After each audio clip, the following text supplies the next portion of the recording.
Hey, what's up guys? Welcome back to the channel. Hopefully you're all doing good today. For today's video, I wanted to do Supreme Arena defenses and show you guys what I'm using, and then also show you guys some other teams you could possibly use for yourself if you don't have some of the heroes I have, you know, and all that good stuff. So anyway, before we get into that, I want to let you guys know I do have a loot bar link in the description below, and if you sign up through my link, you'll get a 12% discount coupon and an 8% discount coupon. So you could get some pretty cheap dragon crystals and extra ones with your purchase. So yeah, if you want to use my link below, please feel free to. I really appreciate all the support you guys have shown me through there. Thank you so much. And also thank you everyone who has subscribed lately and watched videos, commented, liked, you know, all that stuff. I really appreciate it, guys. You guys are amazing and I love you all. So yeah, let's hop into Supreme Arena and check out the teams that I'm going to be using this week, and then we'll go over some other teams that we could try. So the first team that I'm going to be running is, and I'm going to have IDs for all these teams and everything, but team one's pretty much going to be the same for all the sets of teams that I put up here for the IDs, so keep that in mind. But we're mainly going to be going over variations for team 2 and team 3. But yeah, the first team that I'm running is Hugin, Aaron, Siren, Rowan, and Parissa.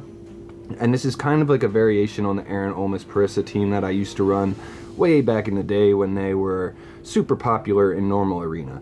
But what we're going to be doing here is we're going to have some shielding and survivability stuff from Hugin. Rowan's going to also provide a little bit of healing here and there, but his main job is to provide an energy potion for my Siren, because the first person within 2 tiles of Rowan that gets 600 plus energy gets an energy potion from him, and that will give them an active pretty much right away. So even if the enemy team decides to run a Lily May against me, they're going to block the Aaron, but they're not going to be able to block the Siren, and we're going to be able to suck all the enemy team in here into the middle, which is something that Parissa loves. And since we're using the Lightbearer talent tree, her normal attacks are going to be doing true damage, and so just extra damage. She's just going to be stronger than she normally is. And then on top of that, she with all the enemies being grouped up, she's going to get to her active faster or her ultimate faster, because she gains energy as she hits more heroes with her flower power skill. And yeah, she also just she does AoE damage, so it's just really good when all the heroes are grouped up together, and I feel like this could be really solid.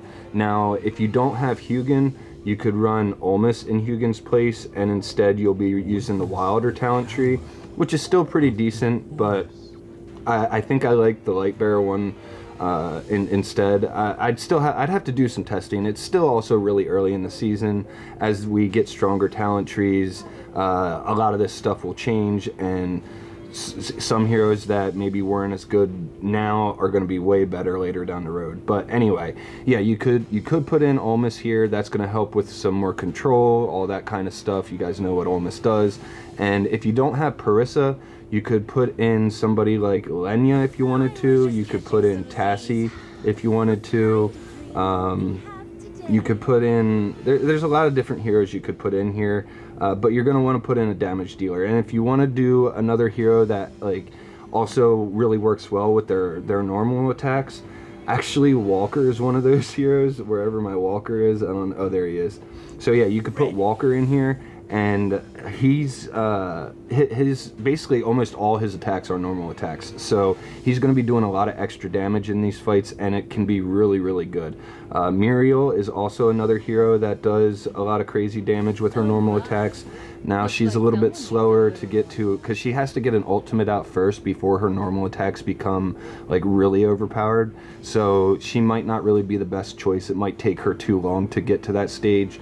But you know, it's possible. Also, you know, not a lot of people have Walker and Muriel build up, so I'd probably stick with like Parissa or Tassie or Lenya or something along those lines. Anyway, that's team 1.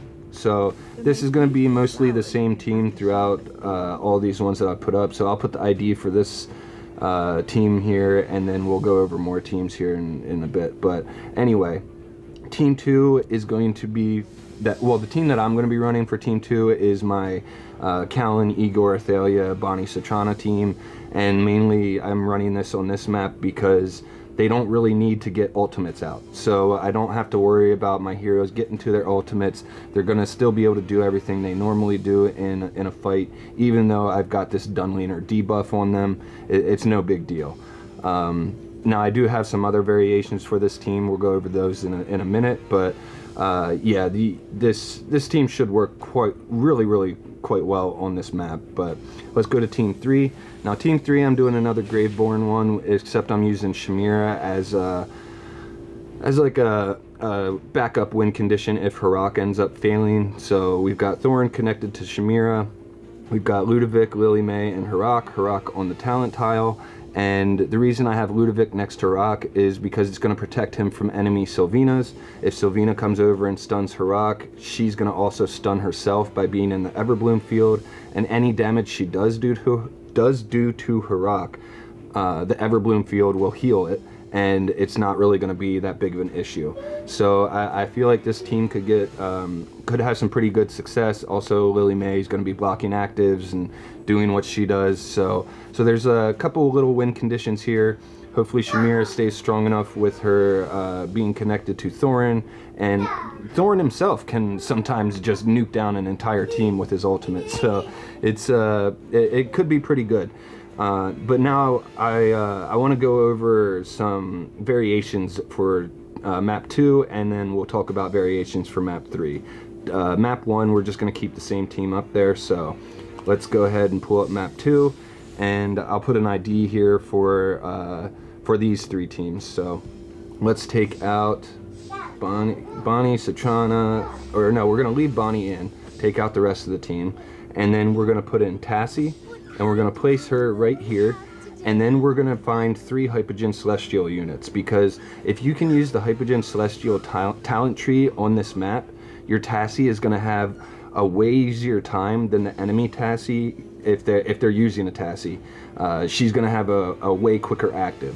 So let's think, who can we put in? Obviously Pesto is a good one because a lot of people have Pesto. You can also put the main body of Pesto in front of Tassie, and that's going to give her even more energy gain. Then you put the illusion here, and then let's go to our celestial units. So we could use Athalia on this team, put her up here. Whoops, I knocked my tablet over. And then we can use Taylene, and that's going to give us the celestial Hypogean talent tree tile. And you're going to want to move Taylene to right here behind the illusion Freyasto, and that allows Tassie to take the protection from the Dunliner. Also, she's going to be gaining extra energy because of the main body of Freyasto, and then she's going to be gaining 50% more energy because of the talent tree. So right here it says when the prime carrier channels the strength of light, sacrificing 30% of their attack to boost their energy recovery rate by 50%. And on this map, she's losing 30% of her energy recovery rate, but she's gaining 50. So she's actually going to have a positive energy gain rate here, and even more with the Freyasto. So you should be able to get to a Tassie active on this map with this team. However, if you don't have Athalia, you could try using the twins. But if you're going to run the twins, I would position them something like this. So I'd move the main body of Freyasto up front there, put Taylene behind it, and then I put the twins so that they are buffing up the Bonnie here. And I think I don't know if it really matters which twin you put behind the illusion Freyasto, because they share HP bars. So I mean, I'd put the pink-haired one behind him because she is the melee one, right? I'm not the most familiar with twins, but you know, I know a lot of people have twins, so a lot of people seem to have these 3 Hypogean Celestial units. But as long as you have 3 of them, you can run this type of a team and boost your Tassie's energy gain, hopefully get her to an active and do what it needs to do. Yeah, and now if you want to run something closer to what I'm running with my Igor Athalia team, so if you have Athalia, you could always just take out Freyasto, keep the twins in there, put Athalia in, You can put Tailene like that, put Athalia up here so that she gets the buff from Tailene, and we still have basically the same thing, the bonus energy for our Tassie, but we've also got the Athalia in here to do what Athalia does. I mean, Athalia is just so good in PvP. So yeah, these two variations could be really quite solid actually. So yeah, hopefully you guys can run one of those. Now let's go ahead and take a look at map 3.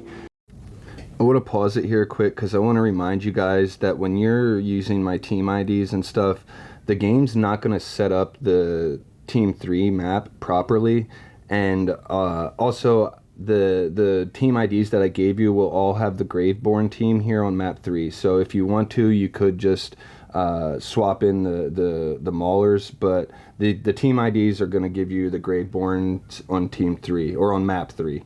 So just keep that in mind, and you will have to reposition because for whatever reason the game doesn't allow us to position them properly. But anyway, let's get back to the video. So I have a couple variations that I can run on map 3. This one is a little bit scary. Like, we already went over this one, but it's a little bit scary because of the symmetrical tiles, because Rainier could be swapped by or Harak could be swapped by Rainier, or he could be pulled by Nara. He is safe against Sylvina, but the other two still a little bit iffy there. So for that case, I want to take them out. We're going to leave Harak and Lily in. We'll put Lily back here, I think, and we're going to put Harak up here like this, and then we're going to utilize Maulers, and we're going to utilize Shakir, Seth, and Mikola. Where's she at? There she is. So we'll put Mikola something like this, put Shakir over here, and then we'll put Seth like that. So we'll pretty much gain complete control of the arena thing that Mikola puts out there right away, because all our heroes are basically already in there.